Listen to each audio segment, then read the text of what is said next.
Hi all, welcome back to our lecture series. This is Muthuminal, Assistant Professor at the Department of Agricultural Engineering. Today we'll see a continuity on precision machinery and equipments, which comes under the unit Advanced Machinery and Equipment in Agricultural Engineering under the subject Automation Techniques in Agriculture Engineering for second year, fourth semester students. Before going into the session, we'll have a small recap on previous sessions. We have seen what is farm machinery under the agricultural machinery topic, that is what are the machineries that are available, what is the conventional implement method and how it has been exposed nowadays, and how the precision concepts are adopted by the agricultural machineries, and what is the history involved in farming. These are some things where we have also seen about the operations and stages involved in farming, and how it has been working and how it can be changed over and what will happen in the near future. These are certain things that we have seen at the previous class. Also, I have shown you certain pictorial representations for the application of precision farming techniques and what is needed in the new technology and era and what could happen in the near future. These are some things where we have been seeing which will help us to meet out the requirement of food production at this population scenario.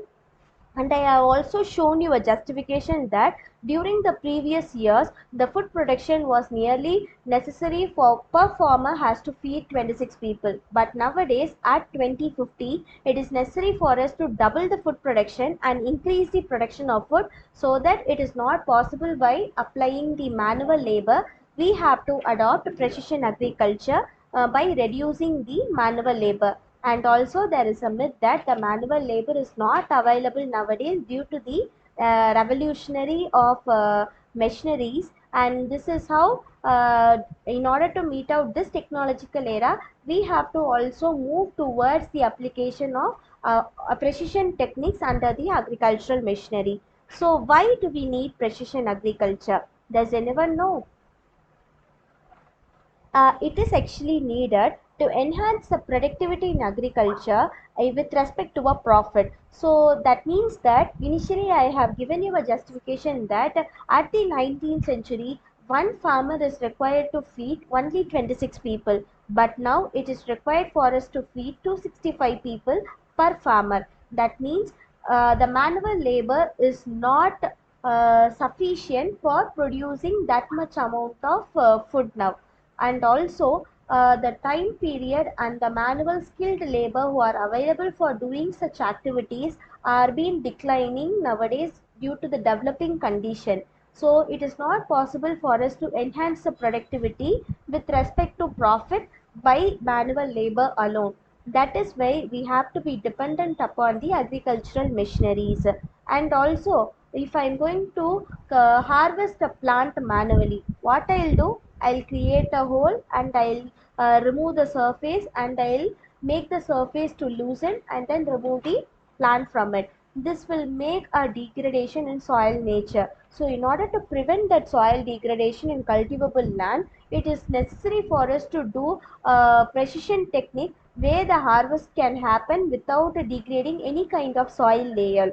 This will also enrich the nutrients and maintain the nutrients available over the surface, which will provide us a good quality crop. And also it is will be helpful in reducing the chemical use in crop production. That means that the chemical usage in fertilizer distribution or in pesticides will be reduced if we adopt precision techniques. This will result in the efficient use of water resources, and also it will help in maintaining the soil resources.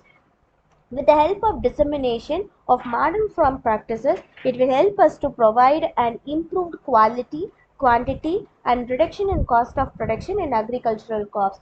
These are some things that will give us a justification in involving precision techniques. And here which I will give you certain tools and equipments that are available, that is global positioning system and GIS, that is GPS and GIS, where we involve remote sensing concept, where I am not going to physically contact with any kind of data, and the data will be collected without any physical contact, and then this will have to be interpreted with the help of grid sampling methods. That means I'm going to separate the field into numerous number of parts and collect the data from each part and mingle them with the help of variable rate technology. From the variable rate technology, it is possible for us to analyze the data which we have gathered, digitize them into the readable format, because always the data which has been collected will not be in a readable format. So it has to be converted into a readable format, and the output which we will get from that will be an yield map. From this yield map, it is possible for an agriculturist to predict the data and also to analyze the data whichever is available nowadays. From these kinds of read maps helps us to collect these kinds of data with the help of sensors. So this is where the remote and proximate sensors helps us to maintain the temperature, humidity and soil moisture requirement at the field. So this yield map will also help us to predict and maintain them through the help of sensors. And the next one is whatever data which has been collected has to be converted, digitized and analyzed only with the help of a computer, hardware and software. And also the next tool which is required is precision irrigation system, where we try to limit the wastage of water and also where we try to maintain the humidity and temperature to provide a very good quality and quantity of crop yield. And last is precision farming on arable land. This will provide us a very good food production, maintaining the necessity which is required for meeting out the food requirement for each and every population. So these are some things which is necessary while we are going to accept the concept on precision techniques. This is what I have prepared for today's class. If there is any kind of doubt, you guys can approach me anytime, and see you at the next class. Thank you.